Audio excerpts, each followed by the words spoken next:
कैसे हैं आप लोग। स्वागत है आपका शेयर बाजार ज्ञान की एक और वीडियो में। और आज की इस वीडियो में मैं आपसे बात करने वाला हूं लार्सन एंड टूब्रो लिमिटेड के शेयर के बारे में। 2900 के ऊपर, अब 2900 रुपये के ऊपर जो है एलएनटी का शेयर पहुंच चुका है।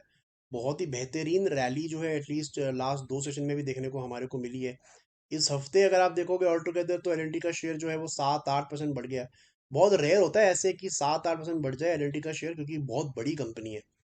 और ये जो बड़ा है शेयर, ये एक न्यूज़ के बाद बढ़ा है। और न्यूज़ थी कि अरामको कल से इनको लगभग $4 बिलियन की डील लाइकली है, तक कंफर्म नहीं है पर लाइकली है कि हो जाएगी।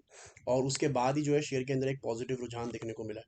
तो इस वीडियो में पहले तो हम बात करने वाले हैं कि चार्ट्स के ऊपर में शेयर लग कैसा रहा है, अब आगे क्या होना चाहिए शेयर के अंदर में। और फिर शेयर वीडियो के सेकंड हाफ के अंदर मैं आपको अपना जो राय है वो बताऊंगा इस शेयर से रिलेटेड। तो अगर आप लोग चैनल पर नए हो तो आप चैनल को प्लीज़ सब्सक्राइब कीजिए, ताकि रोज़ आने वाली जो वीडियोस हैं वो आपको लगातार मिलती रहे। तो देखिए एलएनटी के अंदर में मैंने न्यूज़ तो आपको बता दी कि $4 बिलियन का इनको एक ऑर्डर मिलने का लाइकली है यहाँ पे। तो ऐसा नहीं है कि एलएनटी के पास में ये बहुत ही बड़ा ऑर्डर आ गया और इससे बड़ा कोई ऑर्डर नहीं है। अगर आप एलएनटी के अंदर जाके रिसर्च करेंगे तो इनकी जो फिलहाल की ऑर्डर बुक है वो $4 ट्रिलियन से ज़्यादा बड़ी है। ठीक है, so it is a big order, लेकिन एलएनटी के लिए ऐसा कोई गेम चेंजर नहीं है। It is one of those orders जो आए हैं and it is a good positive news. LNT के शेयर की अगर हम बात करें तो बहुत ही रैपिड मूवमेंट दिखाया है शेयर ने, बहुत ही रैपिड।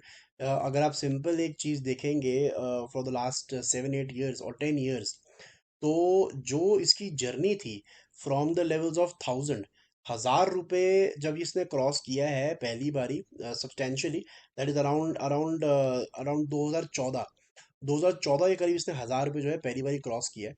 और 1000 से 2000 की जो जर्नी है ना, उसके अंदर भी इसने लगा दिए लगभग 9 साल।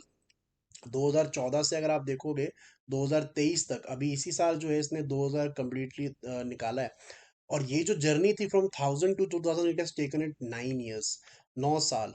और अभी ये ऑलमोस्ट 3000 को टच कर रहा है विद इन 1 ईयर। तो यही स्टॉक मार्केट का कमाल है कि डेफिनेटली कि जो एक जब बढ़त आती है तो चौतरफा आती है, और उसके बाद में किसी भी चीज़ को समझना मुश्किल हो जाता है। तो 9 साल एक तरफ, और अभी ये 1000 का मूवमेंट एक और आ गया with in 1 year only. Definitely जब ये हम बात करते हैं 1000 से 2000, तो 100% रिटर्न की बात होती है, और 2000 से 3000 50% रिटर्न की बात होती है। But just in terms of numbers, because इतना बड़ा कंपनी है, market cap of more than 4 lakh crore, तो थोड़ा इसको बढ़ने में टाइम भी लगता है। तो इन लेवल्स पे अब क्या होगा, तो पहले तो मैं ये आपसे ये बात शेयर करूंगा कि देखिए पहली चीज़ जो मुझे समझ में यहाँ पे आ रही है कि बहुत ही तगड़ा सपोर्ट है नीचे की तरफ में, 2600 2620 के करीब। और 2600 के नीचे का मुझे गारंटी नहीं लगता है फॉर द टाइम बीइंग। दूसरी साइड में ये भी बोलना चाहूंगा कि थोड़ा सा ओवरबॉट हो चुका है अब यहाँ पे। ये मेरा अपना पर्सनल ओपिनियन है कि जिन जिन लोगों ने ले रखा है, इनको ट्रेडिंग के लिए लिया हुआ है 2200 2300 2400 पे, तो उनको बेचना नहीं चाहिए। कम से कम जब तक 2600 रुपये नहीं टूट जाता। और अभी क्योंकि 2900 रुपये पे है, तो 2600 तो यहाँ से कम नहीं तो 10% नीचे है यहाँ से। तो आपको चिंता करने की कोई ऐसा बात नहीं है, 10% का आपके पास में अच्छा है, नीचे की तरफ सपोर्ट है। ओवरबॉट मेरा बोलने का जो रीज़न है उसके पीछे दो तीन कारण है। पहली चीज़ तो जब हम इसका वैल्यूएशन देखते हैं, स्टॉक प्राइस टू अर्निंग देखते हैं, राइट, 36.4 चल रहा है अभी। 36 के पी मल्टीपल पे जो है एलएनटी का शेयर चल रहा है। और जब से ये लिस्ट हुआ है तब से ये 26 के एवरेज पी मल्टीपल पे चलता है। तो वहां से कम नहीं तो 30-40% ऊपर है, जहां से नॉर्मली चलता है। पिछले 10 सालों से अगर आप देखेंगे तो पिछले 10 साल में भी ये 26 के पी मल्टीपल पे ही चला है नॉर्मली। पिछले 5 साल में देखेंगे तो 22 के पी मल्टीपल पे चला है। पिछले 3 सालों में देखेंगे तो थोड़ा सा ऊपर 28 के पी मल्टीपल पे चला है।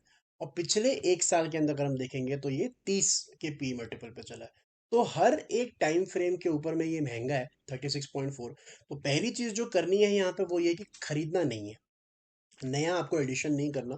बिकॉज यहाँ से जो रिवॉर्ड है वो बड़ा लिमिटेड है, और रिस्क जो है वो काफी ज्यादा बड़ा हो जाता है। एक तो ये हो गई प्राइस टू अर्निंग रेशो की बात हो गई। दूसरा हमारा आरएसआई इंडेक्स, जो हमारा रिलेटिव स्ट्रेंथ इंडेक्स होता है, उसको अगर हम देखेंगे यहाँ पे लगा के, तो आरएसआई का बेसिकली लॉजिक क्या होता है कि जब भी आरएसआई ना 70 के ऊपर चले जाता है तो उसको बोला जाता है ओवरबॉट। ओवरबॉट मतलब जरूरत से ज्यादा खरीदारी यहाँ हो चुकी है। ठीक है, और उसके बाद में अमूमन आपको एक गिरावट देखने को मिलती है। तो ये थोड़ा सा मैं बड़ा करके आपको दिखा देता हूँ कि पिछले 10 साल के अंदर में कितनी बार ये 80 के ऊपर गया है। इस टाइम पे एल का जो आरएसआई है ना, that is above 80। Right now you can see that is 82, 81.5। ठीक है, तो यहाँ से हम 2014 से देखें अगर 3-4 बारी भी, तो कब कब ये इसके ऊपर गया है। 2014 में एक बार गया था ये यहाँ पे, ठीक है। उसके बाद आप प्राइस इंडेक्स देख सकते हो कि ये एक रेंज के अंदर में रहा है। उसके बाद में 2017 के अंदर में यहाँ पे आरएसआई का गया था। उसके बाद में भी एक मोटा मोटा एक रेंज के अंदर में ही रहा है, ज़्यादा ऊपर नीचे नहीं गया। और उसके बाद में 2021 के अंदर में ये आरएसआई जो है ऊपर गया है। अब यहाँ से जो है कहानी दूसरी हो जाती है कि यहाँ से शेयर तो ऊपर गया है, लेकिन आरएसआई नीचे उतरा है। ठीक है, तो ऐसा भी कई बार होता है कि पोजीशन कम होती जा रही है, लेकिन वीक वीक हैंड्स जो है वो स्टॉक में से निकलते जा रहे हैं। तो आपके पास में 3 एग्जाम्पल्स हैं यहाँ पे कि जहाँ पे आरएसआई आपका 80 टच किया है, लेकिन उसके बाद में स्टॉक जो है स्टेबल रहा है या ऊपर गया है वहां से। तो अब इस केस के अंदर में क्या हो सकता है, इस बारी क्या हो सकता है। तो देखिए, पहली चीज तो ये है कि जो आपको ये एग्जाम्पल दिख रहा है ना 2021 वाला, ये थोड़ा सा एक एग्जिबिशन है। बिकॉज ये आ रहा है आफ्टर द कोविड फॉल के बाद में जो मार्केट रैली करी है उसके अंदर में ये ऊपर की तरफ में बढ़ा है। दूसरी चीज जो मैं हमेशा अपने वीडियोस के अंदर में बात करता हूँ कि जो इस टाइम पे आप देखेंगे 2021 में, जो 20 और 200 मूविंग एवरेज के बीच का गैप है वो कम था, राइट। और मैंने कई बार ये बात बताई है कि जब भी ये गैप कम होता है कि नई रैली हमेशा वहीं से स्टार्ट होती है। इस टाइम पे आप देखोगे तो गैप बहुत ज्यादा बड़ा हो चुका है ये। तो ट्रेंड जो है कहीं ना कहीं वो एक बारी मेच्योर भी हो चुका है। दो चीजें हो गई हैं, आरएसआई की बात करी हमने, वैल्यूएशंस की बात करी, अभी हम टेक्निकल्स की बात कर रहे हैं ज्यादा, ठीक है। तो यहाँ पे एक और चीज बहुत नोट करने वाली है कि जो गैप है between the price and the 20 moving average वो काफी बड़ा हो चुका है। और मैंने कई बार ये बात बताई भी मेरे चैनल के ऊपर में कि जब भी स्टॉक अपने 20 मूविंग एवरेज से बहुत ज्यादा दूर भाग जाता है, घूम फिर के उसको अपने 20 मूविंग एवरेज के ऊपर में आना ही आना है। थोड़ा 20 मूविंग एवरेज भी कैचअप करेगी और थोड़ा सा स्टॉक भी जो है नीचे की तरफ में आएगा। और लास्ट चीज जो मुझे लगता है कि 2900 रुपये जो ये चल रहा है ना, अभी 3000 पार करना थोड़ा सा ट्रिकी होगा, because again it is a psychological level. कभी भी कोई स्टॉक अपना लेवल चेंज करता है, जैसे मान लीजिए 100 का स्टॉक 1000 हो रहा है, 1000 का 2000 हो रहा है, 2000 का 3000 हो रहा है, हमेशा ये जो माइलस्टोन्स होते हैं ना, इनके ऊपर में आपको हमेशा सेलिंग प्रेशर देखने को मिलेगा, आसानी से पार नहीं कर पाएगा।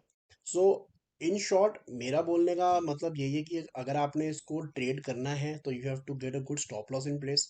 2600 रुपये का आप स्टॉप लॉस लगाओ। नई एडिशन जो है इन लेवल्स के ऊपर में नहीं करें, बिकॉज स्टॉक की जो वैल्यूएशन है वो काफ़ी स्ट्रेस्ड है इस टाइम के ऊपर में। बजाय एवरीथिंग इज गोइंग गुड, यहाँ से हो सकता है ये 10% और चल जाए, लेकिन अगर यहाँ पे आप फंस गए तो फिर आपको दिक्कत जो है लंबे समय के अंदर में देखने को मिल सकती है। फिलहाल के लिए ऊपर की कोई टारगेट नहीं है, आई थिंक 3000 पे थोड़ा बहुत फंसेगा ये।